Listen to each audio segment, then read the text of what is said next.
Hey, what is up, everybody? Welcome inside the Guilty as Charged podcast, presented by the Blue Wire Podcast Network. My name is Steven. I am your host, as always, and joining me tonight to react to the Chargers Sunday Night Football performance against the San Francisco 49ers are my guys, Tyler and Alex. Alex, we'll start with you, man. How are you doing tonight? Falling asleep towards the end of the second quarter. I made a pot of coffee, and here we are. Didn't energize the Chargers offense in the second half, but it sure did energize me. So, yeah, guess we're here. There we go. Unfortunately, back-to-back weeks where we're going to be having some cups of coffee at halftime. So, should be fun. You get the Eagles on primetime tomorrow night as well. Great. Tyler's here, man. Tyler, what's up? How you doing tonight? Doing well. They lost, but I feel some optimism moving forward, I think. Yeah, I at least it sounds like for us, we're not going to be super negative at this point. I think the Chargers obviously very outmanned in this particular game, coming up 6 points short. Really, I think we should essentially treat this as like a 19-16 loss, but that's just me. And we'll dive into all of that essentially at some point. So first and foremost, at some point, maybe we can stop talking about injuries. I don't really know what is happening at this point, but Gerald Everett goes down late in the second quarter with a groin injury. Otito Ogbonia really was the first one to go down. Looked like a knee injury with an already light defensive tackle room. And then obviously Christian Covington, who really immediately reached towards like his shoulder pec area. I would assume at this point, based on how the season's going, that's probably a torn pec muscle, and he's probably out for this season, unfortunately for him. So we'll see how that goes. We'll see what, if anything, Brandon Staley says tonight. But Chargers very, very short on really any kind of personnel, and then they lose those three players tonight as well. So first and foremost, hopefully we get some positive news regarding those injuries moving forward. Yeah, credit to the three guys in the defensive tackle room who, like, it wasn't great, but they did fight and hang in there, and they didn't make enough plays. I mean, the Chargers did have enough opportunities, and frankly, again, the 49ers basically scored 19 points during that game. And yeah, they kind of had their way on the ground at some points, but I think those guys did enough to give the offense a chance. The real one that really seemed to hurt was Everett, because things were clicking. They had options. Herbert made at least one throw his way, a big one, I think, on third down. And then just the drop off from Everett to McKitty, who is really tight end 3, was pretty significant. And the Chargers just didn't seem to have any other way to manufacture something in the middle of the field. And so that really hurt them for sure. It doesn't seem like he was never actually ruled out, was he? No, but I don't. He was shown several times on the sideline, and I don't think he ever had his helmet with him. Yeah. So maybe he was trying to push through it and wasn't able to get out there. But I mean, they barely played Richard Rodgers. I mean, Trey McKitty. Like, that was this is a huge loss if Gerald Everett is going to miss extended time going forward.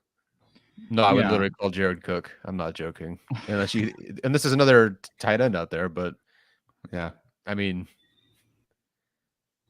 Right. This is a game where they missed Donald Parham too, because I think if you had Mhm. Donald Parham to come in for relief of Gerald Everett in that situation, then I don't think the offense would have looked as bad as it did in the second half. And he probably bails Herbert out on a couple third downs or just a couple throws here or there. But yeah, the drop off from Gerald Everett to Trey McKitty was just very noticeable, and really did cost them. And obviously, the injuries to Otito and the defensive line room being down to Sebastian Joseph Day, Braden Fehoko, and Morgan Fox is very suboptimal, and I don't know what that means going forward, what kind of signings or promotions they're going to do throughout the week here to kind of get through this period. But yeah, losing Otito and Covington definitely hurts for a team that was already reeling on the injury front, and it was probably the best part of their defense today in terms of their total effort was just those guys gritting it out on the defensive line, especially towards the end of the game. But yeah, I would just say as a whole, like, yeah, this team's banged up. It's kind of a what do you want them to do kind of game, and we'll talk about the specifics of the offense and defense later. But yeah, just a shame to see Covington and Otito go down. Yeah, absolutely. And, like I said, we'll see what happens there. But I think from a general sense, all in all, I'm fairly pleased with how the Chargers played tonight. I mean, obviously, there were certainly some execution errors that I wish would have been cleaned up. I mean, if you're talking about Donald Parham versus Trey McKitty, that pass, if it's Donald Parham, is probably a touchdown. Like, if we're being completely honest with where where Trey McKitty is at right now. So, um, I mean, the offense just shrunk. Like, and by that I mean essentially they were outmatched at every single position, essentially outside of like interior offensive line versus defensive tackles. Like, that was pretty much it. So I understand there's always going to be a lot of complaining about the play calling and all that stuff. But when you lose Gerald Everett, when you're playing against this 49ers defense and all you have is Josh Palmer and Austin Eckler, like, this is what's going to happen. Like, this is essentially they just didn't have the kind of horses that they needed to get into this kind of matchup. They couldn't run the ball. And so I understand, like, I'm not saying that Joe Lombardi is called a perfect game or anything tonight. I think at some point we also just have to give credit to who the Chargers are playing. And the 49ers, to me, are a top 3 defense in the league. And when you're going up in this kind of matchup, you have to do what the Chargers did tonight. They got out to an early lead. They blocked a punt. They got a turnover. Absolutely, they should have converted certain situations. But, considering everything that happened leading up to this week during the game, like, I'm fairly happy with how the Chargers played tonight, considering how they battled. I mean, the 49ers only averaged 3.8 yards per carry. 3.8 yards per carry. Like, imagine if we had known that, 3 days ago, how happy everybody would be, with this defense. So, again, we'll dive into a lot of the things, but for me, like, I don't have any like sky is falling takeaways. Like, we kind of figured that this game would be a loss for the Chargers, and it being a 3-point loss, I think, is more positive than negative, and at least in my eyes right now. Yeah, I certainly didn't expect them to be this close. I had them losing by 9, like I think it was 21-30. I didn't think the defense had it in them. And I didn't think the offense would start as hot as it did. It really did come out and look pretty good. The first half, they put up 16 points, and I'm like, okay, it looks pretty good. Like, you're doing a pretty good job here. That they didn't really get stopped by the 49ers. They just stopped themselves. But that is just so much the theme of the Chargers offense. So many almost, so many so closes. They get to the second or the 2-yard line or whatever, and then there's a false start. False start, yeah. Yeah, which absolutely killed them. And then Cyril gives up the pressure or the sack, and then they're driving down the field, and Herbert's got to come off the field because he gets hit in the head. Yeah. So just like 2 things that absolutely killed them in that first half that would have made the difference. Any one of those drives ending in a touchdown probably would have won this game for the Chargers. But like you said, I'm not super sky is falling about this. It's pretty clear if the Chargers were healthy, and again, close and almost doesn't count. But you get Keenan, you get Mike. Even if you're just Trey Pipkins, if Trey Pipkins played and he were healthy, obviously, Chargers probably win. Yeah. Nick Bosa just turned shit on in the second half, and it was so clear. I mean, they had to max protect as much as they possibly could without doing the same thing over and over again. And they were jamming Palmer, and they were pressing him and making it difficult for him to get open. And he's not great at that separation off the line just yet. And so you're max protecting and sending 3 receivers down the field. Yeah. Maybe there's a delay out by McKitty. And so your options, if Palmer's not getting open off the line and not getting a free release, it's Bandy, it's Carter, your 2 5'9" receivers, and then McKitty in the flat off a delay. Like there's nothing else there's not a whole lot they could have done, honestly. Like you said, the play calling absolutely an issue at separate points. And I know Alex has a couple of issues with a couple of specific plays and the timing of those plays, but I don't know what else this offense could have done. They were clearly at some point just absolutely outmatched. Yeah, I mean, in terms of expectations of this game, I predicted them to get blown out 34-17. Safe to say that didn't really happen today. And credit to this defense for what it was. I will say by the time you get to the end of this game, and it's just they really lost everything on offense. Obviously, when Gerald Everett kind of comes out of the game, and prior to the game, you're down Keenan and Mike, and you're down Joshua Kelly, you're down everyone, and you're starting Foster Sarrell in not the biggest game of the season, but the biggest spot of the season, I guess, against Nick Bosa, if you want to put it that way. It is what it is. I will say just it feels worse in a sense, I guess, because this game could have been won, right? Like if just a couple bounces, like Tyler said, those kind of almost bounces that could have gone the Chargers' way.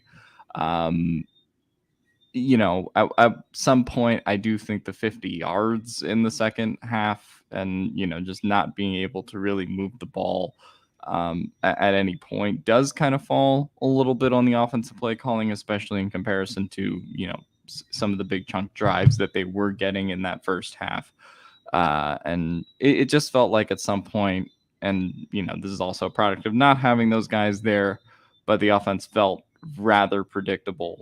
You can have a certain number of set runs that you're going to have. I don't think the number of runs was so much the problem, and you have to run the ball with Austin Eckler, and you have 4 wide receivers playing anyway, and Gerald Everett is out of the game. So, you're going to have to run the ball.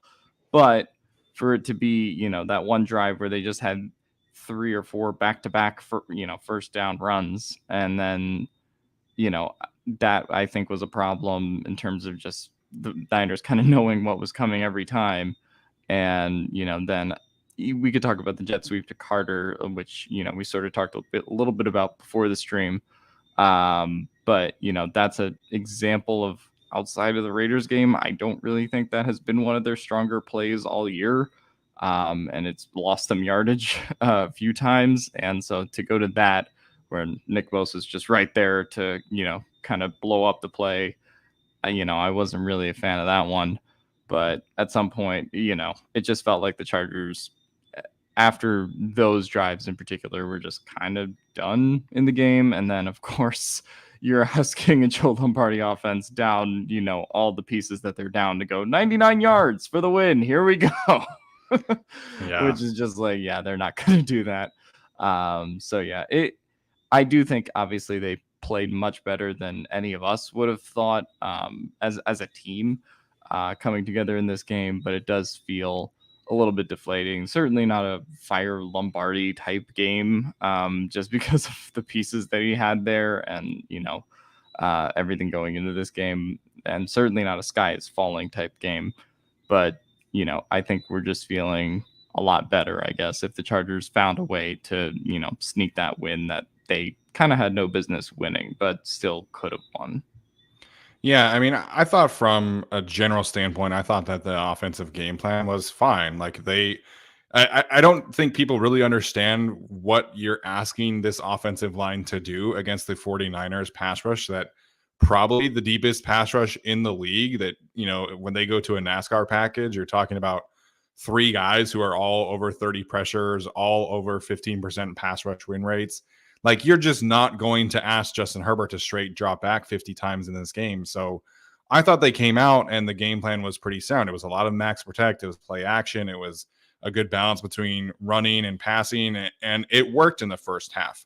But you can't just keep doing max protect every single play, and you can't just keep doing these play actions on every single play. Like at some point, you have to get to your base offense. And when that happened, the 49ers just essentially were teeing off. So I understand that there are certain frustrations. I absolutely am frustrated about the personnel and the roster management heading into this game. But I mean, Joe Lombardi heads into this game saying that, hey, we're not super fast right now. And hey, I don't trust your practice squad receivers that you're giving me. I mean, I think I saw Jason Moore out there for like 15 snaps tops. It's just the personnel absolutely is an issue. But I thought overall the game plan was fine. And I understand the first down runs and things like that. But you're not only trying to protect Justin Herbert, you're trying to protect the offensive line. And I understand that people hate the run game. And I absolutely agree they should not be running at Nick Bosa.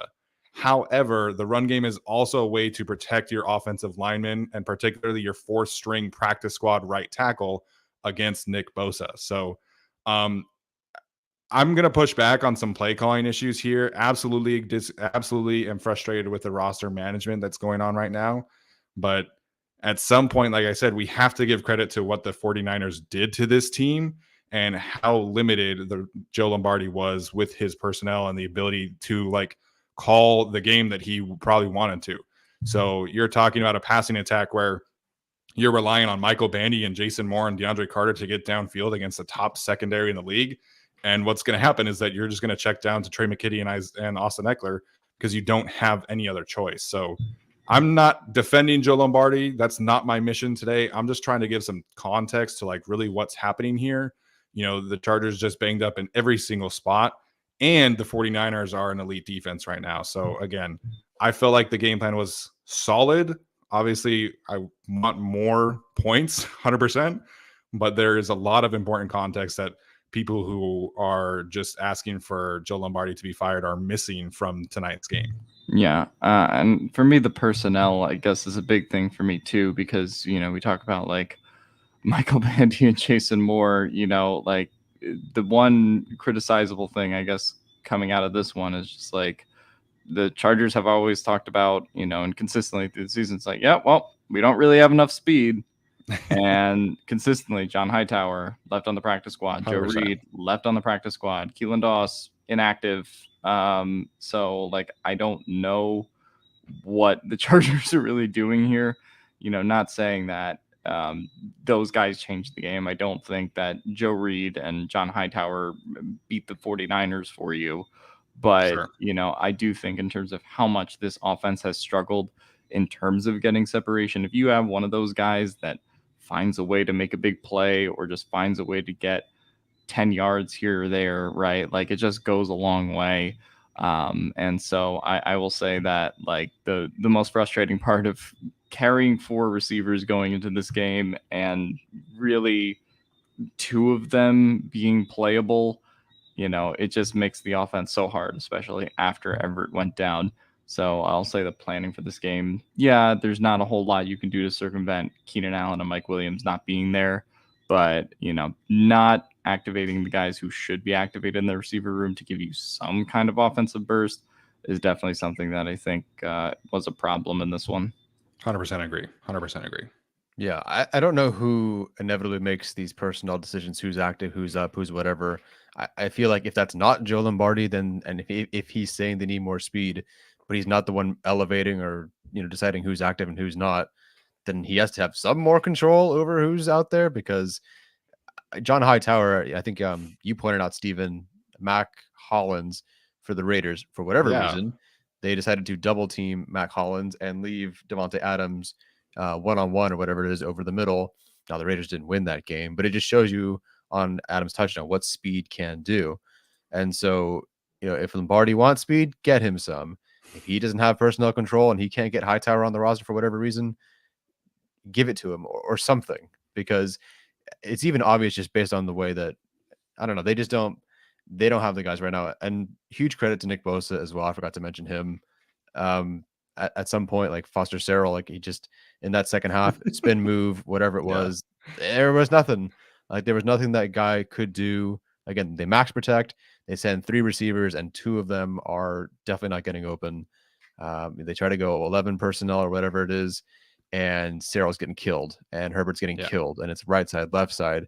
They try to run, and Nick Bosa is shutting that down. They try to run, the linebackers are shutting that down. So I don't know. I hate talking about the whole Lombardi thing, but I mean, I guess people want to, and that is the one thing that they'll say until the rest of time.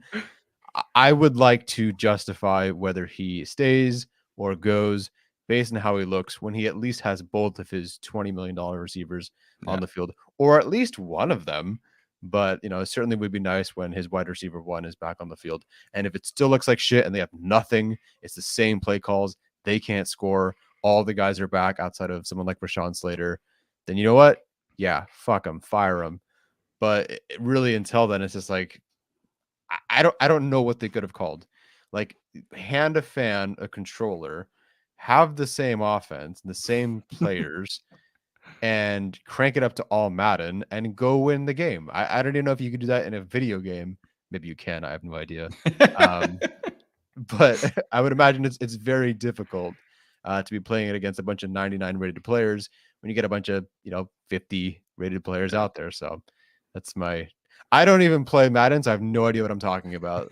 But hopefully that made sense to somebody.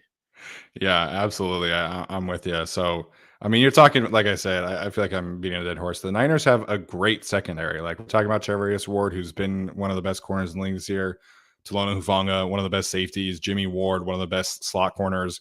And, if you actually sit down and watch like the all 22 tape, it's teams don't care about Michael Bandy and Jason Moore and DeAndre Carter running deep. Like, they just don't. It doesn't have the same kind of gravity that even somebody like a Matt Collins would, that can draw 2 defenders because he's fast and he's a capable speed threat. So like I said, I don't have any like major issues. It is what it is at this point. I thought the offense did enough to be in position to win the game, but at some point you have to run your basic passing concepts, and against this Niners team, like, you're just outmatched. So regarding those receivers, NBC did report that Mike Williams ran an aggressive pre-workout, potentially feeling ahead of schedule in his recovery from the high ankle sprain. So Brandon Staley said earlier this week that Mike Williams had a strong chance of practicing this week.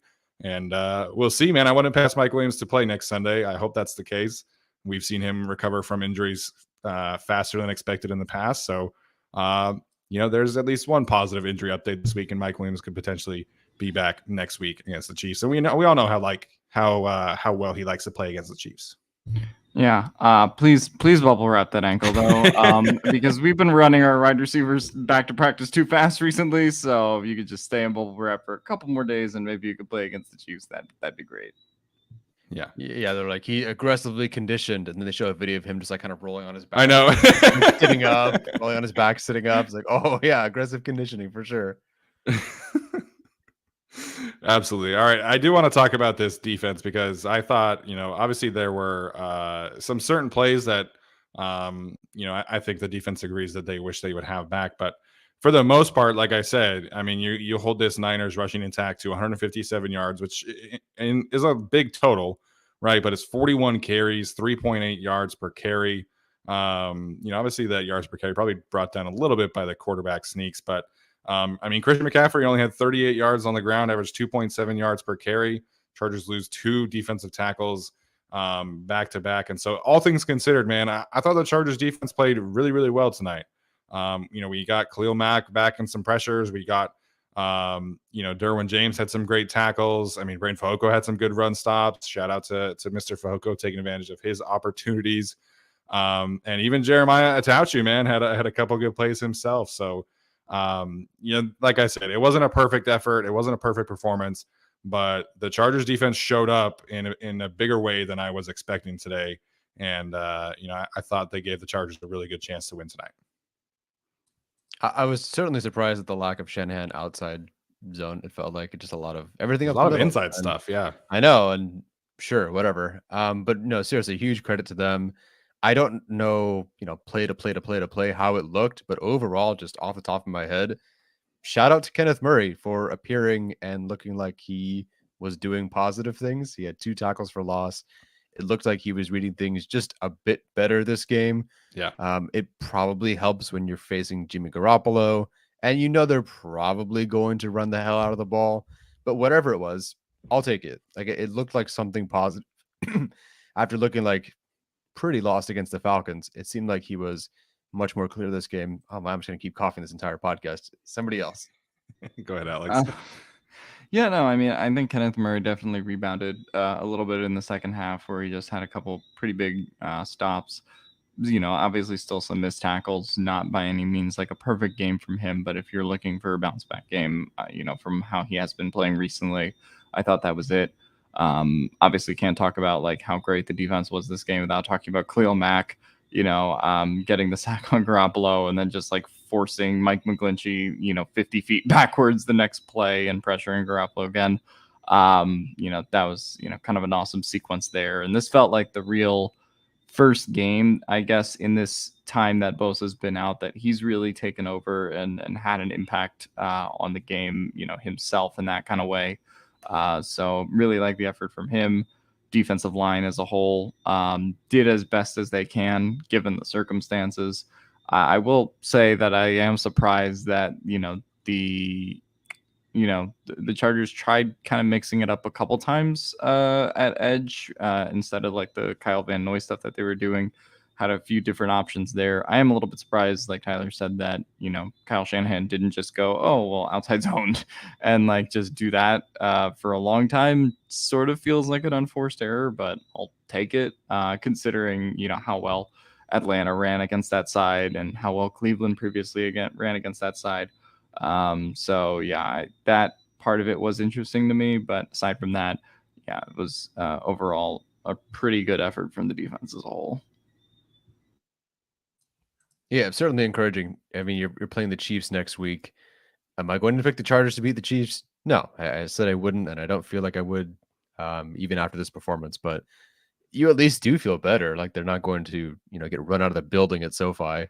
Although we've seen that twice so far this season. So, I mean, very, very encouraging. I think we were very close to a very signature Brandon Staley win. But I can settle for a somewhat signature Brandon Staley defensive game. Like his guys stepped up, they played well, they really held them to 19 points, and that's as much as you can ask for these guys, especially after losing 2 guys and then 2 other guys the week prior from Austin Johnson and Jerry Tillery, although one guy wasn't going to play anyway. Yeah, man. I mean, we've been pretty critical of like the way that the Chargers have just kind of approached this, and it's been a lot of like we're just trying to survive on defense and make sure that we're not like just getting completely gashed. And I thought that for the most part they had a really aggressive approach, and we saw, I mean, Christian Covington had some good moments behind the line of scrimmage. I felt like there were 3 or 4 times that the Chargers could have gotten a tackle for loss and they just didn't. But it's like they were in those positions to get behind the line of scrimmage a lot more than I thought they would. So had some really good moments from Sebastian Joseph Day. Obviously, I mentioned Braden Fajoko earlier. The linebackers played pretty well, which this was probably Kenneth Murray's best game since 2020, if I'm being completely honest with what I've seen from him over the last couple of weeks. So the defense stepped up in a big way, man. They got the turnover, like I mentioned. Fortunately, Chargers officially kind of tie the turnover margin, but the defense played exactly how I thought that they should have. And, they did that despite losing Otito and Christian Covington early in the game. Man, I would just look at the 49ers stats. 9 quarterback hits, 7 passes broken up, or passes defended, I should say. Chargers with just 1 quarterback hit and no passes defended. Yeah, that I got some people tweeted me because obviously I was pretty vocal about like the whole Foster Sarrell thing. But people were like messaging me like, hey, Foster Sarrell played pretty well. It's like, I'm not ready to make that declaration yet. No. I mean, there was a lot of chipping and double teaming going on. So, I mean, I don't think they lost because of him for sure, which is, I guess an improvement over like week 18 Storm Norton or like Dallas Cowboys Storm Norton. But, is what it is. But like I said, man, the Niners defense is just really freaking good. And the Chargers battled their asses off, but come up just a little bit short. Yeah. I don't think this was a Foster Sarrell masterclass by any means. No. What I think the Chargers did a decent job at was chipping and giving Sarrell help where he needed, kind of adjacent to some of the Trey Pipkins games towards the end of last season. But yeah, but even in comparison to that, you just could tell that they were giving Sarrell even probably more help than they were giving Pipkins last year. So yeah, didn't lose the game because of him, but if you are sacrificing, resources and tight ends and everything, to kind of help with that situation, then you're kind of losing, some momentum in the other parts of your offensive line, right? So I mean, it's kind of a trade-off there.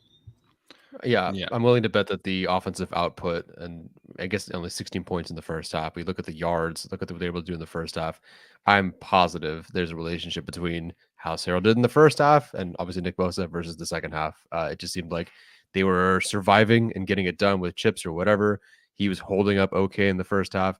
They were moving. As soon as he wasn't, they were not moving. Other reasons as well, but I'm sure that was a part of it. Yeah. I want to talk a little bit about some of the specific game calls that happened tonight. I think really one of the biggest ones of the game was Brandon Staley electing to go cover 0 in the red zone, ending up with that Brandon Ayuk catch that took him to like the 1 yard line or something like that. First of all, everybody was saying that was Alohi Gilman's fault. Bryce Callahan was matched up with Brandon Ayuk, not Alohi Gilman, so definitely wanted to clear that up. But what do we make of Brandon Staley and just in general how much more aggressive he's been with blitzing this year? I think the Chargers are like top 5 in blitz rate this year. But also that specific instance of him going cover 0 to try. I assume he was trying to push them back a little bit more and get a longer field goal. But Tyler, what do you make of that all-out cover 0 blitz in the red zone? I would say right now, especially with I know JC Jackson is hurt, but the strength of their defense, I would say right now are Derwin James, Bryce Callahan, Michael Davis, Asante Samuel Jr. I think like those guys are kind of the strength. So in that scenario, you want to rely kind of on a strength, and if you don't have the pass rush, and I don't recall if Otito or Covington were hurt at that point, but the other guys are hurt on the defensive line, and you don't have Jerry Tillery. I know you don't have Joey Bosa, you don't have Chris Rum, so you need to manufacture things some way.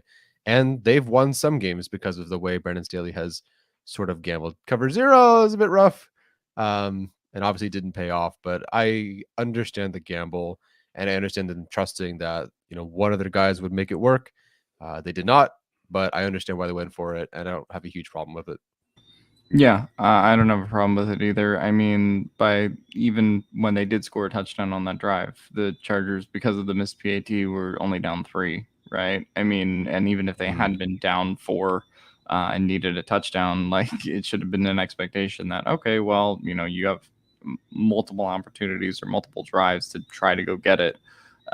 So yeah, I personally didn't have any problem with that call. Didn't play off because the 49ers, pick up the Derwin James blitz there, but there's also 6 out of 10 scenarios if you run that simulation where they get in and have a big sack, and we're talking about that play very differently. So yeah, obviously a momentum shifting play, but also not one that I think would have been terribly different. I mean, it's kind of a judge the process, not the result situation there, at least for me. Yeah, lots of people asking about the cushion that's happening in that specific instance, and I think from a coverage standpoint, when you go cover 0 in that instance, you're just trying not to give up a touchdown. Like that's really how you're approaching that from a coverage standpoint. I like the idea of him being aggressive in that situation. Like I talked about earlier in the week, Jimmy G is not a quarterback who's really thrived under pressure, really in his career, especially this season. Um, now that the Chargers have had so much success with those kind of designer blitz packages, this is going to be something that they're going to have to make some adjustments with. They've mixed it up with Tranquil and Murray and Derwin, and obviously Calvin Noy had a lot of action in that regard early in the season when he was still a linebacker. But it felt like the Niners were really prepared for those looks all night long, and they weren't really effective as effective as they has been, I should say. So I like the idea, right? Like you're talking about a potential momentum swing if you're able to get home and get that sack. Maybe you force a fumble, something like that. Maybe you get an interception. But, so the call, I think, is individually fine. But the Chargers are going to have to try and mix that up a little bit more as teams now have half a season of film of them doing it. Yeah, and it's worth noting heading into the Chiefs game. I don't recall how many they had against the Chiefs in week 2, but there's certainly more than I expected. Everyone says don't blitz Mahomes, don't blitz Mahomes. Chargers said screw it, we're gonna blitz Mahomes. Now you also had sort of healthy J.C. Jackson. You had Joey Bosa. You had basically a full defensive arsenal, so you felt a bit better. But I'm curious now heading into that game, are they going to blitz as much as they did that first matchup? Will they back off? I don't know.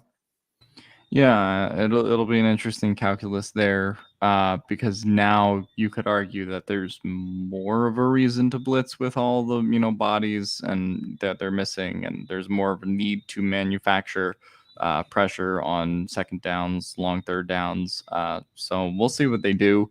Obviously, it's not super advisable to blitz Mahomes, as the Cardinals demonstrated earlier in the year.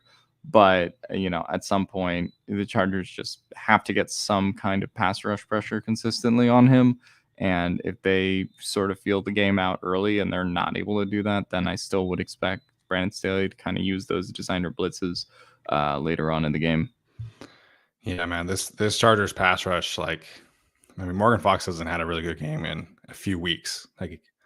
Obviously we all understand why you move on from Jerry Tillery, but they've got to do something besides just, hey, Duran and Drew, go blitz, and that's our only way of pressure outside of Khalil Mack and his sheer power. So they need more, and obviously Joey coming back eventually at some point is going to fix a lot of issues on this defense, but they need people to be better, and obviously now they have some more roster decisions to potentially make with Otito and Covington potentially being out. So we'll see what happens there. But I thought individually that call was fine. Obviously, we haven't really talked about Chris Collinsworth tonight and the ejection thing that they were talking about for 9 minutes into the whole second half.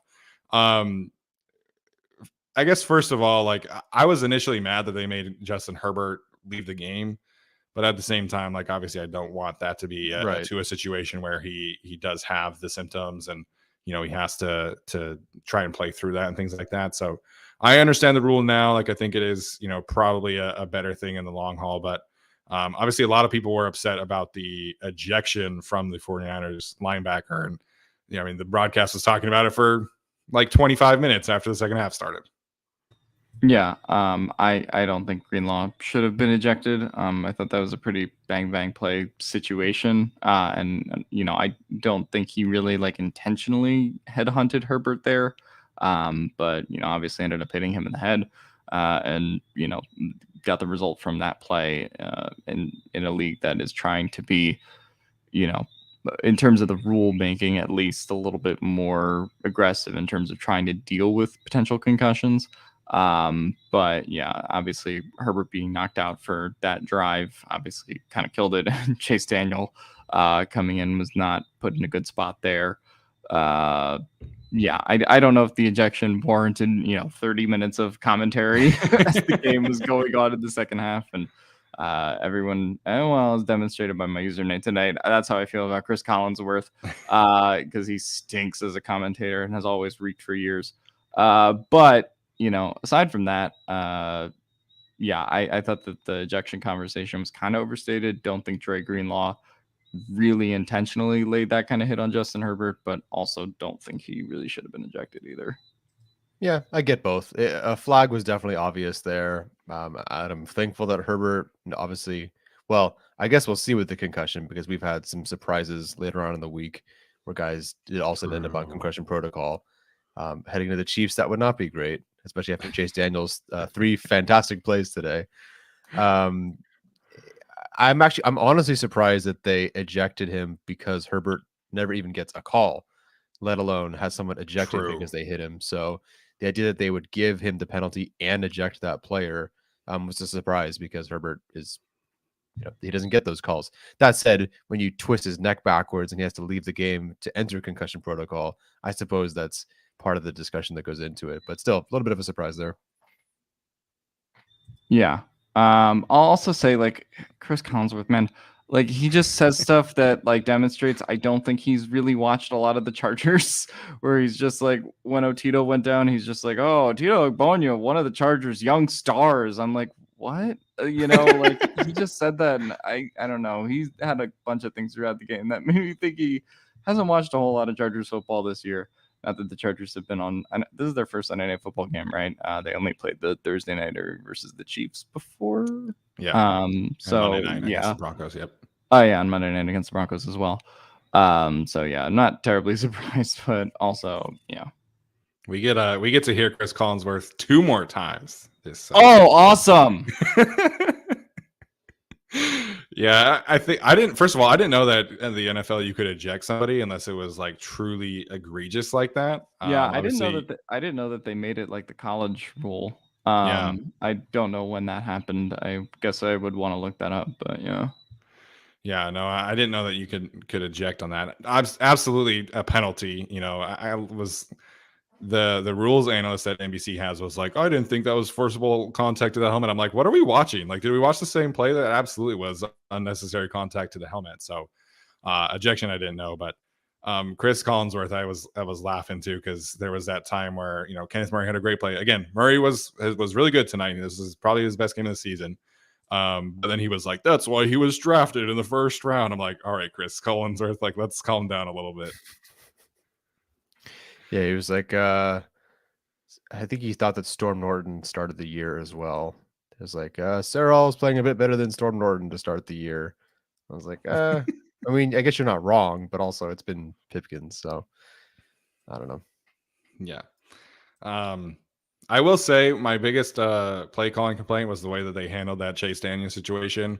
I think in that instance, I think you pretty clearly like hand the ball off and like let's just run the ball and maybe play for a field goal in this instance. Obviously, I wish they would have had a chance at a touchdown, but them asking Chase Daniel to drop back against the 49ers in that instance after Gerald Everett is injured, I'm just like, bro, run the ball, play through the field goal, be safe. Yeah, I mean, he thankfully threw one, I think, over Eckler's head, but one was basically a hospital ball almost, and another one was almost another hospital ball. And then I think he was sacked. So not exactly what I would do in that situation with my backup quarterback. Yeah. Weird how conservative they played it to open the second half and how aggressive they decided to play it when Chase Daniel was in the game for the plays that he was. So I don't know, weird stuff there, but I guess I also get why they were taking shots, but at the same time, yeah, it just didn't feel like the moment to do that. Yeah, and then Mike Tirico making a strong argument that teams should be allowed to have 3 quarterbacks on the active roster on game days. I'm like, okay, but why? Or on the regular roster, so please don't. Yeah, please don't at all. All right, so we mentioned the injuries. Obviously, do we want to talk about like what they do at this point, or we kind of want to save that for Wednesday and see if they actually do anything? I want to see what officially. I mean, Covington looks a little bit more. I mean, they both look serious, but I do want to know what. And then Everett, I don't know. If Everett's out for an extended period of time, good God, they have no tight ends, so no receiving tight ends.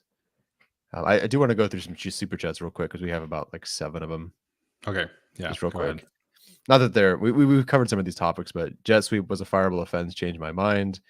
Not great. Yeah, bad play call. I don't think fireable offense though. I'm like I said, I said this before to just the 3 guys here, but I'm fine if you want to do a jet sweep. Obviously, DeAndre Carter not super successful in that regard, but do in the first half, not in the fourth quarter when you're trying to put together a must-win drive. So individually in a vacuum, the play call was fine, but the timing of it was worse for me. Fireable offense, no, absolutely not. Still crazy that Nick Bosa read that and dropped him from -6. Yeah. From Nick S. Yeah. Alex, come on. Not having speed doesn't mean they want guys that can run fast in a straight line. They want a real wide receiver that also has speed. Dude, I'll take a wide receiver that can run in a straight line over Michael Bandy at this point. Like, I mean, please run fast in a straight line because then maybe you'll like get downfield and catch the ball. Like, I don't know what we're doing here. Like, I'm just suggesting maybe try John Hightower one time. Like, they're not going to solve their wide receiver speed problem this year as a whole until the draft or until free agency or until any of those, situations where they figure out what they want to do with Jalen Guyton or other wide receivers, going forward. But like, yeah, I mean, you just got to try something when it's not working. Like, and they've signed John Hightower now for 2 months, and they've just decided not to use him. Same with, their other speed wide receiver signings or guys that have some level of shiftiness on the practice squad. So I got to push back on that. Yeah, I don't need I mean, obviously we would all love to have somebody like Tyreek Hill or Jalen Waddle, right? But I mean, Jalen Guyton was great for this team, and he is not like a complete wide receiver by any means. So just get somebody that's fast that can occasionally threaten the vertical parts of the field, take some attention away from the other receivers that you have, and yeah, I think John Hightower can do that. Again, not asking him to be perfect, not asking him to come in and be a starter. Like, just give him 10, 15 snaps a game and just have him run go balls. Like, just go be fast and like see what happens. It must be so bad in practice because I mean, Jalen Guyton heading into 2021, like he did pick up some yards in 2020, but like his hands weren't reliable. He wasn't developed at that point as a route runner, and they still had him as wide receiver 3 over Tyron Johnson. So if they don't even want Hightower on the field, it must be bad. It must be very bad.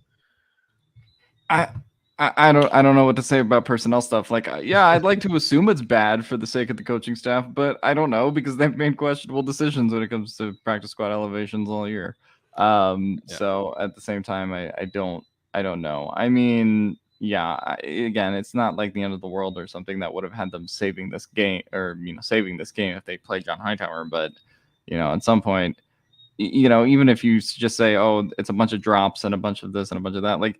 The thing that they're missing in their wide receiver room right now, aside from Keenan Allen and Mike Williams, is a guy that can just do go balls and play 10 or 15 snaps a game. Like, that is how much Jalen Guyton's loss has been felt like this entire year, ever since he was out after the Jags game, right? It just created such a spacing issue for them. So, like, having that would be valuable. And it's not, I don't think you can just reduce it to just being guy runs in straight line.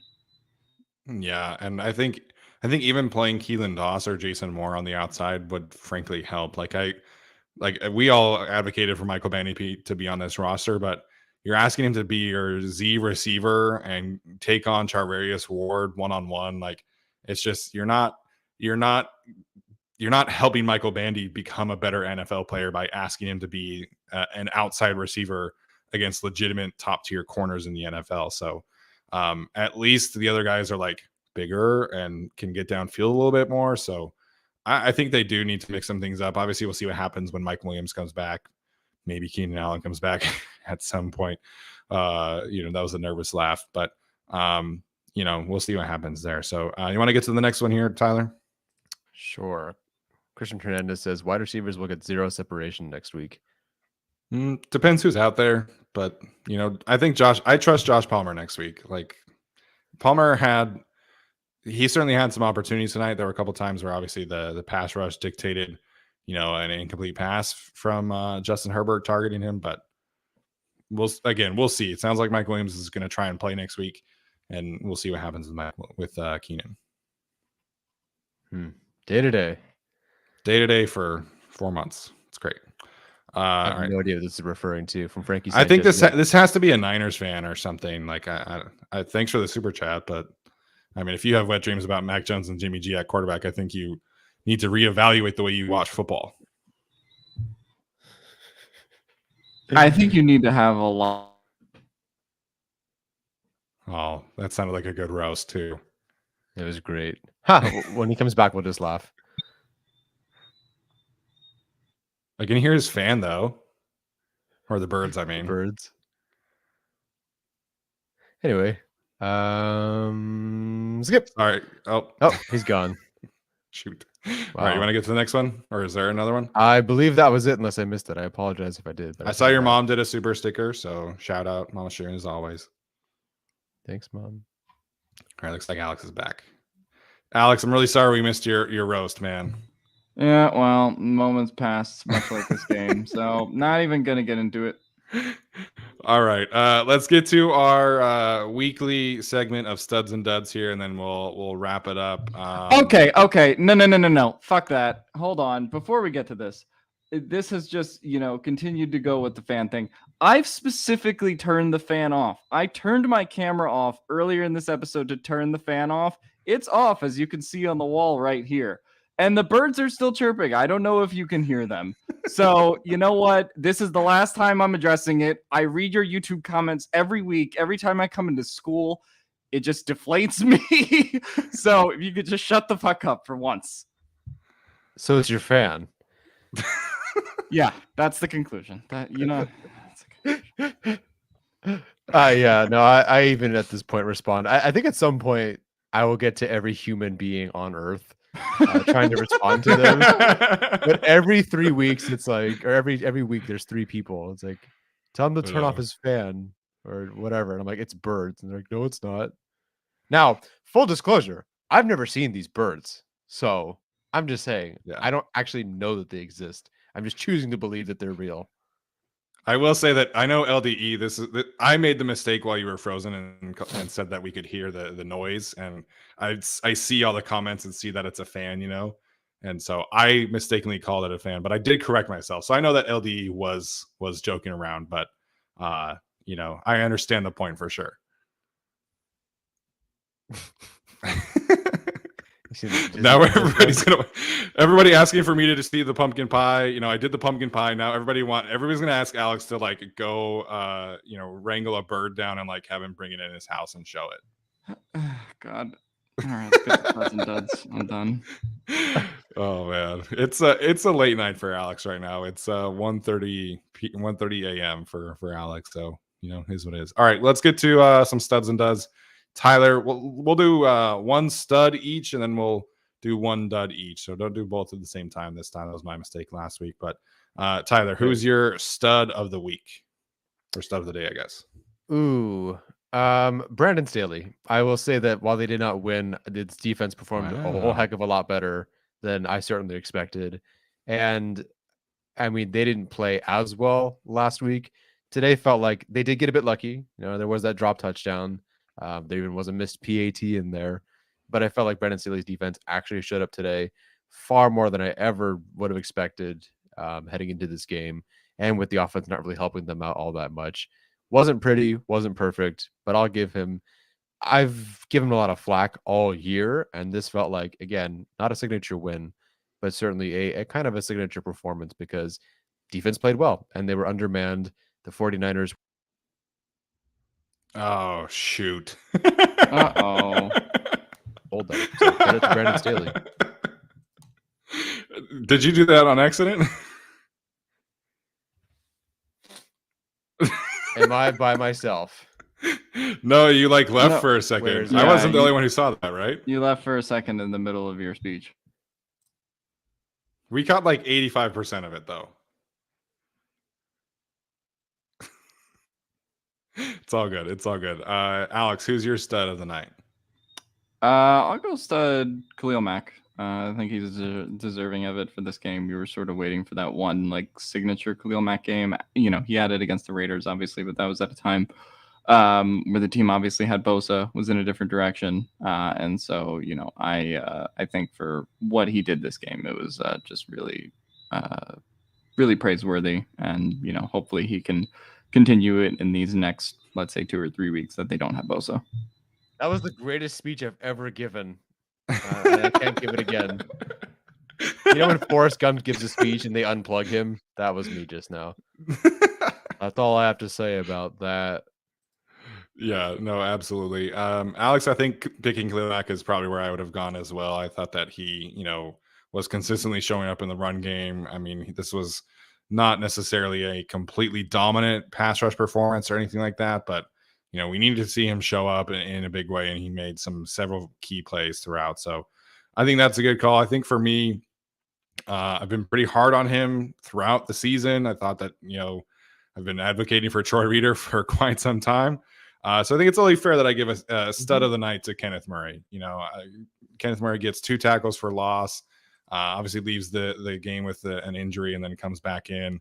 And I thought he played pretty well against the run. So I think it's only fair that Kenneth Murray gets a stud of the night from me, since I've been so hard on him all season. And like I said, pretty much advocating for him to not be benched, but take on a decreased role. So shout out to Kenneth Murray, man. I thought he played well tonight. Yeah, just anything positive and not being a complete net negative was huge. But today he was actually a positive, it seemed. Again, play to play. I don't know for sure. Hard to tell. But he made positive plays, and he looked much better than he has really all year. So that's a good one. Yeah, absolutely. I will go first on the duds. I think it's tough for me to, pin down one specific spot with where we were at, but I think Trey McKitty probably has to take one for that drop, man. I mean, took some points off the Chargers board. Frankly, I don't know what he gives you as a pass catcher at this point. I mean, I was not like super excited when he was drafted, but I mean, when you watch like what he did at the Senior Bowl, he was always making plays as a pass catcher, and I thought that there was at least some upside there.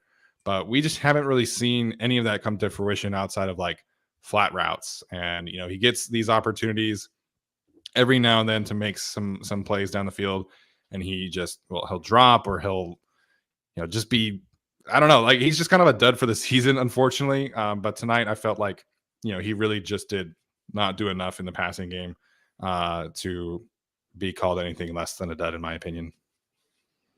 Yeah, that drop, man. I think Donald Parham had a similar drop against the Steelers in primetime last year. But yeah, you have your opportunities. Your tight end won for 3/4 of this game or whatever it was, and just like nobody. Again, okay, there was a good portion of his role that was chipping Nick Bosa, and that did help for sure. So I'll give him credit for that. Sure. But like, just being a kind of a nothing burger as a pass catcher. I mean, I even think Virgil Green would have stepped up a bit more, and he was even more of a blocker and more of a veteran. So, yeah, not great from McKitty. Alex, you want to give your dud, and then we'll circle back to Tyler? I don't have like a super specific dud on offense or defense, so I'm actually going to go with J.K. Scott. Didn't think that this was the best game for him. Had one where I think both came inside the 50, and he just sent one through the end zone, left another one short. Hasn't been the most consistent punter through the year. Just has had some weird shanks and punts that have gone in weird directions. So his average won't look bad. If you go, he had 4 punts for something like 160 yards. So 40 yards a punt is not bad by any means. But yeah, just a weird game for him, especially because it felt like the rest of special teams was kind of clicking. So yeah, the randomness of this game was just kind of tough for J.K. Scott. No, I mean, he had the 32-yard punt in the first quarter, and then the touchback, which wasn't even close to being anything less than a touchback. It hit like 8 yards into the end zone. So, obviously the Chargers get the blocked punt, which was huge. Shout out Nick Neiman. So, we've turned a little bit of a corner with the special teams in that they're making positively impacted plays. But yeah, man, J.K. Scott was not great today. All right, I'll do it. It feels mean, but like it was a not great game for Foster Sarrell. Valiant. Come on, man. But come on, it was bad, and I hate to say it because it was a valiant effort for sure, and he did hold up in some instances, but I mean, he was pretty bad in the second half. Things were rough. You couldn't really run that way. You couldn't pass protect. I feel like a jerk because he should have been out there. But at the same time, he was not great. He was okay. I'll pick somebody else. Yeah, pick someone else. You know what? This will rile up the chat. Let me get the chat back here. Tom Telesco is the dud. That's There you who's the go. dud because you know what, man? Joe Lombardi always looks at himself and says, I need to do better. Ski needs to be better. This week, he's like, yeah, our team's fucking slow. And, you know, and they put my other dud of the day, Foster Sarah, out there over Storm Norton. They had any opportunity and every opportunity to find any other tackle. No receivers, no tackles. Atauchu showed up today, so that was cool. But for the most part, you're leaving your offense hanging out to dry, and the offense sputters. It falls apart. They can't do anything. You're reading the room incorrectly.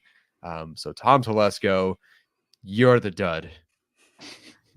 Yeah, I mean, I think it's a fair point, actually. I mean, if we're talking about just the Chargers being inactive at the deadline, kind of being inactive this week in particular, after, you know, everything, it looked like Trey Pipkins wasn't going to play, didn't really decide to make a move at tackle outside of just starting Foster Sarah over Storm Norton. And then, you know, we've talked about the wide receiver and, you know, the other weird parts of this team right now in terms of the decisions they've made. So, yeah, I don't think that's a bad pick. There you go, Tyler. You brought the chat back around to being back on Asians your are side. just brutally honest with each other, okay? Like, you know, you gotta be honest. Do we know if Foster is Asian? I see people saying that in the chat. Do we know if he is or not? I hope so, because I've been writing with that for the last year or so. I mean, some people in this chat sometimes think that I'm Asian, even though I'm not. So I don't know. He's Korean. He's not Chinese, I don't think. I think he's Korean. You know what? Somebody double check that for me. I'm 99% positive, but the 1% is gonna get me fired. Thomas Martinez says yes, he is Asian, and I trust Thomas. So perfect. There we go. Good enough for us. All right, that's enough for tonight. So I appreciate everybody tuning in. Tyler, any final thoughts, man? No, I have no thoughts. My thoughts don't originate from anything original. Yeah, only copycats over here. Alex, any final thoughts from you, man? Good game, good effort for the Chargers. Hope that we can get some guys back and make it a better game next week against the Chiefs. If they can pull an upset, that'd be great. But yeah. Yeah, that's a fair one. So, I mean, like I said to start the show, man, I'm proud of the way that the Chargers played tonight, battled under all the circumstances that we kind of discussed, all the injuries. You know, ultimately, in my opinion, I think we can call this a 19-16 loss. So, Chargers players played really hard, man. I'm really excited for them going forward to have this kind of fight and spirit in this kind of matchup. So, hopefully getting some guys back next week. Hopefully, you know, better showing on offense against the Chiefs next week. So everything is still in line for this team. I think it can, you know, if they can get to 6-4, everything is right there for them. So appreciate everybody. The chat was fun tonight. Thank you for the super chats.